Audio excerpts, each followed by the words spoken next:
સુરેન્દ્રનગર જિલ્લાના લખતર અને ધાંગધ્રા તાલુકાના 6 ગામોમાં ઘુડખરના ત્રાસ સતત વધી રહ્યો છે। તેને જ લઈને ખેડૂતોમાં ભારે રોષ જોવા મળ્યો છે। છેલ્લા 3 વર્ષથી ખેડૂતોએ તંત્રને રજૂઆત કરી છે, તેમ છતાં પણ રજૂઆત ધ્યાને લેવામાં આવતી નથી। ત્યારે આ મામલે સુરેન્દ્રનગર જિલ્લાના 6 ગામના ખેડૂતોએ ઉપવાસ આંદોલન શરૂ કર્યું। તેને લઈને તંત્રમાં પણ દોડધામ મચી। દર વર્ષે ખેડૂતો મોંઘું બિયારણ કરીને ખેતી કરતા હોય છે, ત્યારે ઘુડખરો આ ઊભો પાક ચરી જતા હોય છે અને લાખો રૂપિયાનું નુકસાન પહોંચાડતા હોય છે। એક બાજુ જિલ્લામાં ઘુડખર અભયારણ્ય પાછળ તંત્ર કરોડો રૂપિયાનો ખર્ચ કરે છે, પરંતુ આ જ ઘુડખર ગામમાં આવીને ખેતરો ચરી જાય છે। ત્યારે તાત્કાલિક યોગ્ય વ્યવસ્થા કરવામાં આવે તેવી માંગ ઉઠી અને જો યોગ્ય વ્યવસ્થા નહીં કરવામાં આવે તો આંદોલનની ચીમકી ઉચ્ચારી છે।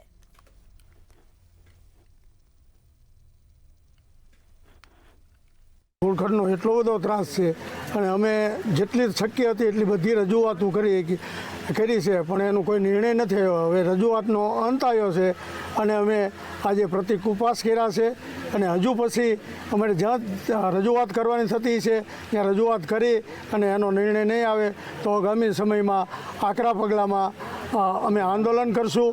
ઘણાદ ગામે પ્રતિક ઉપવાસ ઉપર ઉતરેલ છે ખચ્ચર માટે, જેના સમર્થનમાં ગામ વતી હું આવેલ છું અને જો આ ખચ્ચર પગાડવાનો કે લઈ જવાનો કોઈ અધિકારી દ્વારા કોશિશ કરવામાં નહીં આવે તો આવતા સમયમાં ઉગ્ર આંદોલન કરવાની અમારી ફરજ પડશે। અમારે 2-3 વર્ષથી ઘુડખરની એવી તકલીફ છે કે 1 કલાકમાં 8-8, 10-10 વીઘાનો મોલ સાફ કરી નાખે છે અને જ્યારે પણ અમે તગડવા જઈએ છીએ ત્યારે અમારામાંથી નીકળી બીજાનું સાફ કરે છે। એટલે આ ખેડૂતને વધારે પડતી નુકસાની હોવાથી અમારે આ રસ્તો અપનાવવો પડ્યો છે કે છેલ્લા 2 વર્ષથી આ ગ્રામજનો જુદા જુદા વિભાગમાં જ્યાં જે લોકોએ અમને કીધું કે માની લો કોઈ એક સત્તાધીશ પક્ષના ધારાસભ્ય અમને કીધું કે તમારે અહીંયા રજૂઆત કરવી જોઈએ તો ગ્રામજનોએ ત્યાં રજૂઆત કરી। ગ્રામજનો હવે રજૂઆત કરીને થાક્યા છે, પરંતુ આજે ખેડૂતો વતી કહું છું કે આ ચોક્કસપણે આ સમસ્યાનું સમાધાન લાવો।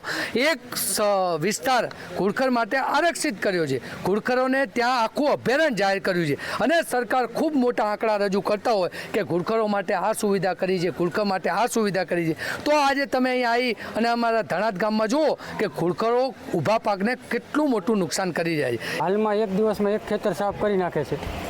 કેટલા ગામના ખેડૂતો આજે તમારી સાથે પ્રતિક ઉપવાસમાં જોડાયા? 7 ગામના। કયા ગામના છે? પેરડા, ડુમાણા, ચંદ્રાસર, અણિંદ્રા, ગંજેરા, પેરડા, નાના અંકેવાડિયા, વણા, ઘણાદ। કેટલા ટાઈમથી આ પ્રશ્ન તમારે સર્જાયો? 3-4 વર્ષથી, 2 વર્ષથી વધારે નુકસાન થાય છે। અને કોને કોને તમે રજૂઆત કરી હતી અને રજૂઆતનું નિરાકરણ આવ્યું કે ના આવ્યું? ઘુડખર કલેક્ટરથી માંડીને આરએફઓ સચિવાલય લગીની રજૂઆત થયેલી છે।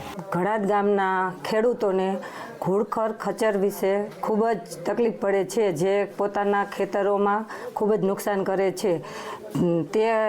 તેના કારણે એ લોકોએ આજે ગ્રામ પંચાયત સામે ધરણા ધરીને બેઠા છે।